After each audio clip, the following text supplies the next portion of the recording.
Hello viewers, আসসালামু আলাইকুম। আপনারা দেখছেন একটি আধুনিক চিকিৎসা বিড়ালের অন্য একটি বিড়াল না সরি অন্য একটি কুকুর এই বিড়ালটিকে কামড়িয়ে ক্ষতবিক্ষত করে ফেলছে।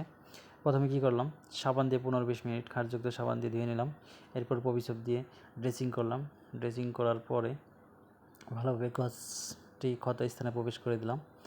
এবং অবশ্যই আরেকটি কথা বলা মিস হয়ে গেছে, প্রথমেই বিড়ালের পশমগুলো কেটে ছোটো করে ড্রেসিং করলাম, পপিসপ দিয়ে ভালোভাবে পরিষ্কার করে দিলাম। এবং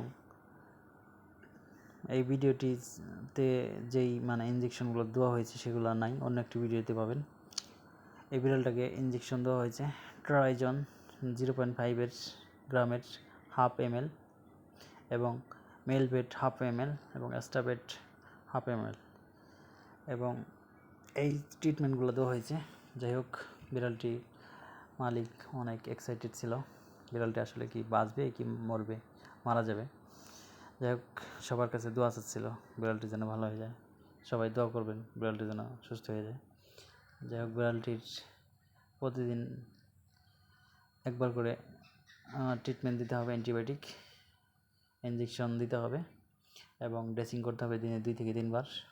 আশা করি আপনাদের বিড়ালের ভ্যাকসিন যদি না দেওয়া থাকে, র্যাবিস ভ্যাকসিনগুলো নিয়মিত দিয়ে নেবেন।